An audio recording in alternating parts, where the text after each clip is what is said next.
Hey there, folks. John Smale. I'm back with another episode of Smalespace. Smalespace was a coffee house back in the early 70s that I ran and had a wonderful time. I know in other episodes I've spoken a lot about how much we walked everywhere, but obviously when you're running a restaurant and picking up musicians and supplies and going off to Toronto, etc., to pick things up, you needed to have a vehicle, and I did have a number of vehicles during my stay in London. Um, but I did count on and did receive the kindness of many people who offered up their vehicles to give me a hand. And I always put it up to they just wanted to be into show business too. And Mitch Podolak, dear friend, who was the founder and godfather of the Winnipeg Folk Festival, used to tell this story. It always cracked me up about this guy that worked for the circus, and his job was to go follow up behind the elephants and pick up the turds, either under the big top or out in the parade grounds.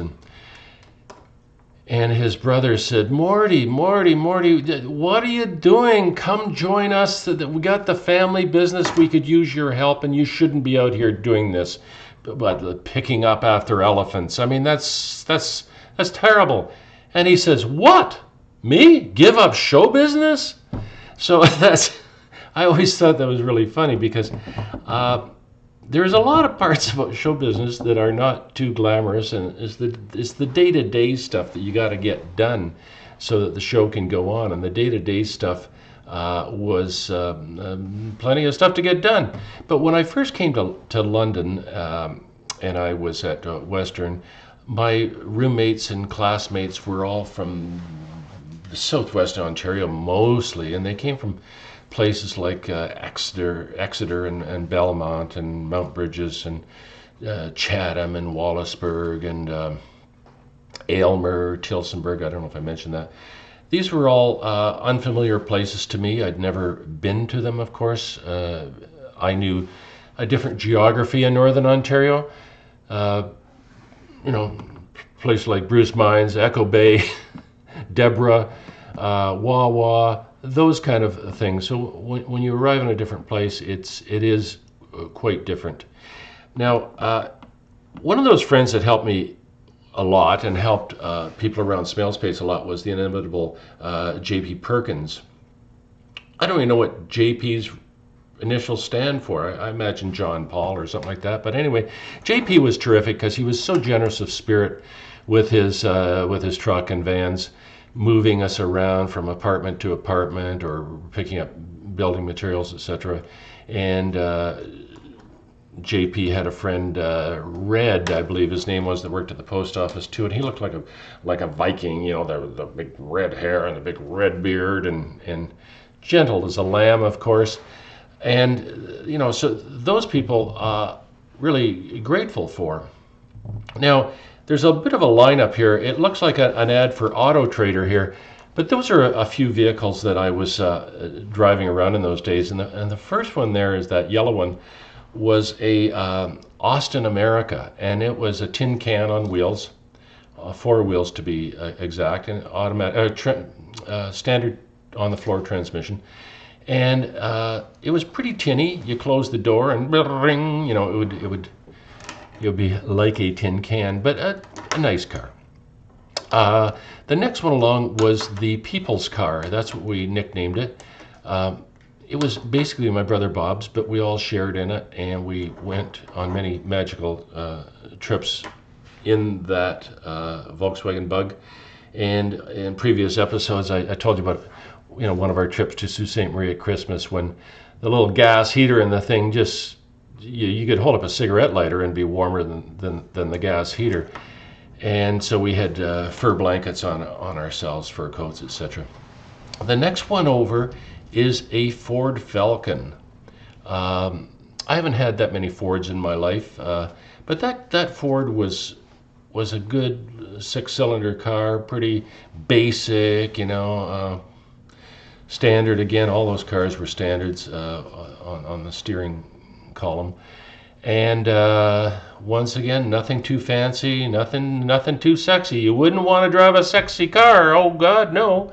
And then the next one over is part of the famous Volkswagen family, and that was the van, the camper van, the Love Mobile, and that was gifted to me in Smalespace by our good friend David Bradstreet, who I think David had a sixth sense that that vehicle was going to die soon. Just kidding, Dave. You were very kind, but it didn't last all that long. But it was a great, fun vehicle. Now, uh, traveling around, we got to go to places like Lucan, for instance, with the Good Brothers, because they wanted to see the home of the famous Black Donnellys, the massacre back in the 1800s, and they were fascinated by that and fascinated by things like the movie Deliverance, and so that meant a lot to them. And we'd go down to Port Stanley and the home of the famous Ken Palmer, and we'd go to the beach there. We'd go up to Grand Bend up on Lake Huron. Port Stanley was on Lake Erie, south of London. Grand Bend was north of London on Lake Huron, yeah, with the great sunsets, etc. And also around those areas, we went to places like Wallaceburg and St. Thomas and Dover. Dover was another swimming place down on Lake Erie, and Chatham along the Thames River. They were, as I say, London was kind of a prairie city. It was pretty flat around there. It was lovely. Ontario basically is not a very mountainous province, so and it was delightful. It was lush and green, a lot of farmland. Interesting places to go. One of the most interesting and dear to my heart places that we would go was up to the Beatty Cottage and the Beatty family cottage in Honey Harbor, which is in Georgian Bay on Lake Huron. And Rob Beatty was a med student. Jack Beatty was a teaching student. He went on to become a high school teacher, and Rob went on to become a family practitioner.